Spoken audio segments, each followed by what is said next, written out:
take my audience, Peter, if you can, into the energy and the stress for the Cowboys on draft day.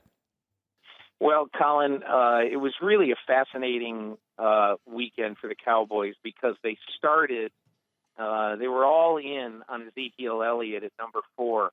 But part of the drama was that they were really trying to trade with the Baltimore Ravens to get Baltimore's third-round pick, to have Baltimore come up from 6 to 4 to get Jalen Ramsey. The Ravens really wanted Jalen Ramsey, but they didn't want him enough to give their third-round pick. Had Dallas been able to pull that off with the Ravens, they would have packaged that third-round pick plus their second-round pick, and they would have moved up into late in the first round and taken Paxton Lynch. They really wanted Paxton Lynch. That was if Ezekiel Elliott was 1A, Paxton Lynch was 1B. And Colin, for 67 minutes, Stephen Jones, the Cowboys executive vice president for personnel, was on the phone. I don't know how many phone calls he made, but he talked to at least 8 teams. Wow. In the course of those 67 minutes.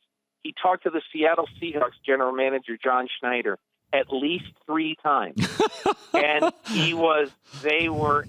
Jerry Jones was agonizing over taking their 3 and giving it up because Seattle wanted Dallas's 2 and 3. If they did that, and if Jerry Jones had agreed to do that, it would have been the Dallas Cowboys with Paxton Lynch at a press conference holding up the blue jersey with the star.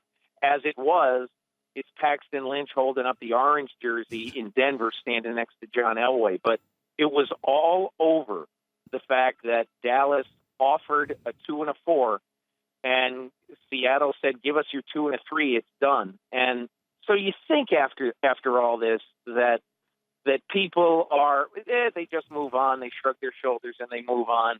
But Jerry Jones, really even the next day was agonizing over this and told me that he made a mistake, that all of his great decisions in business are when he paid a premium to get a premium. And he thought that if he had it to do over again, he would have paid the premium. So it was very, very emotional. And, you really learn that it's not as clinical as it looks when they go to the war room cams and everybody is just sitting around there staring, twiddling their thumbs and looking up at the draft board. This was real emotion inside the Dallas draft room.